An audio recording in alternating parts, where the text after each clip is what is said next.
Nampak kabarnya tuh. Syederalun hampir semua ruas jalan protokol di Banda Aceh yang menjadi kewenangan pemerintah provinsi dalam kondisi rusak dan bertaburan lubang. Apabila kondisi ini terus dibiarkan, akan mengancam keselamatan pengguna jalan mengingat lubang-lubang tersebut berukuran besar dan dalam. Seperti yang terlihat di Jalan T-nya Arif, Jalan Panglima Nyak Makam, Jalan Mr. Muhammad Hasan, Jalan Teguh Iskandar, Jalan depan SMU 1 Blang Padang, dan sejumlah jalan lainnya. Banyak masyarakat mengeluh dan meminta pemerintah untuk memperbaikinya sebelum ada korban jiwa. Ketua Komisi 3 DPRK Banda Aceh Irwansyah kepada serambinews.com pada Jumat 27 Januari 2023 mengaku sebenarnya persoalan jalan rusak sudah rutin disuarakan.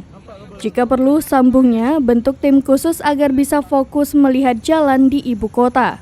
Sebenarnya lanjut Irwansyah, kerusakan jalan tersebut bisa saja diperbaiki oleh Dinas PUPR Kota Banda Aceh. Tetapi tentu skala perbaikannya tidak maksimal karena hanya bisa menambal saja. Sedangkan perbaikan jalan harus dibongkar ulang sebelum diaspal kembali. Terkait jalan rusak yang menjadi kewenangan Kota Banda Aceh, Pemko bersama DPRK sudah berikhtiar memperbesar anggaran perbaikan jalan. Kalau tahun sebelumnya hanya 700 juta rupiah sampai 1 miliar rupiah, tahun ini ditingkatkan menjadi 3 miliar rupiah.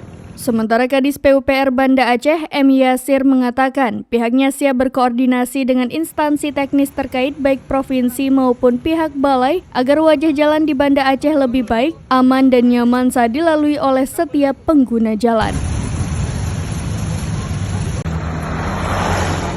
Dari Banda Aceh, Mas Rizal, serambinews.com.